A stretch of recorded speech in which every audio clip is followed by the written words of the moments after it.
হজরত আলী রদিয়াল্লাহু তাআলা আনহুর কওল।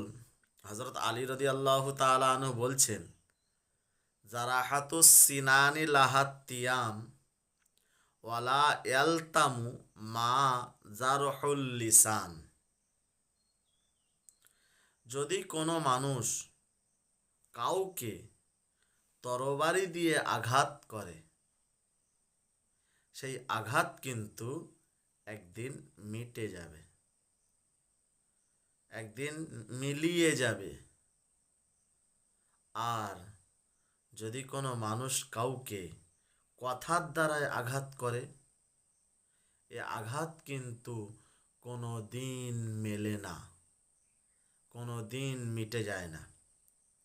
ঠিক তেমনি আমরা ভারতবাসী, হিন্দু, মুসলিম, সাঁওতাল, কোল, ভিল, মুন্ডা, মুচি, বাগদি, মেথর, শিখ, খ্রিস্টান, সনাতন, দলীয়, আদিবাসী যারা আছি, আমরা আমরা ভাই ভাই মিলে এই ব্রিটিশ শাসনের পর থেকে আজও আমরা আছি।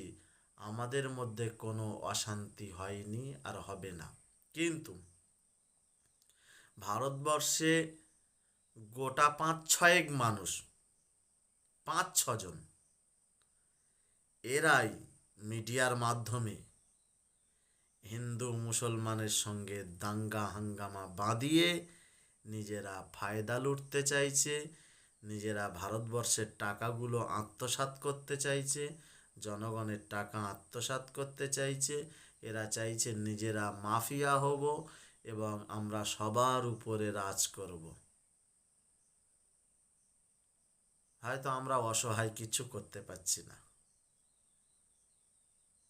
কিন্তু কিছু মানুষ আছে ঠিক সময় মতো খেলে দেবে ইনশাআল্লাহ।